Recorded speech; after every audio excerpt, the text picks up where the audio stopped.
بعد ما الانترنت بقى محدود دلوقتي بقى بنحافظ قوي على باقة الانترنت انها تخلص مننا قبل نهاية الشهر عشان نقدر نكمل بيها الشهر من غير ما نشحن تاني.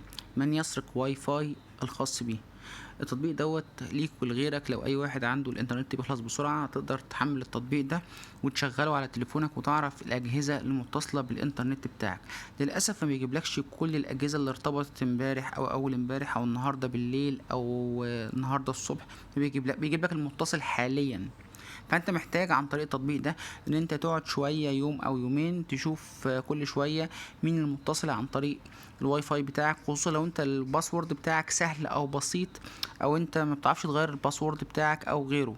كل الحاجات دي واكتر عن طريق التطبيق ده هتقدر تعمل سيرش، تعرف لو في لابتوب متصل بجهازك تعمل له حظر، وبيحظر فعلا التطبيقات.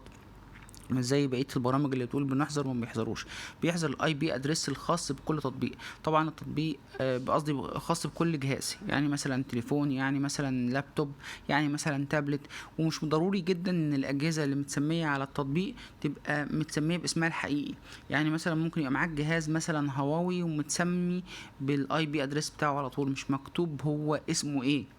ففي تطبيقات بتعرف كل اسماء الاجهزه، وفي تطبيقات ما بتظهرلكش غير الاي بي ادريس، وانت ما يهمكش اسم الجهاز. ده يهمك بس ان انت تحذر الاي بي ادريس. طبعا ممكن لو حذرت الاي بي ادريس بتاعك ولقيته مثلا خاص بجهاز تليفون حد من اولادك او حاجه زي كده، فتقدر انت ترجع تشيل الحظر اللي موجود عليه وتشغله من تاني. فالتطبيق ده سهل جدا وبسيط، محمله مليون مستخدم. لو ما كنتش تعرفه هيوفر عليك داتا كتيره جدا كانت بتسرق منك كل شهر.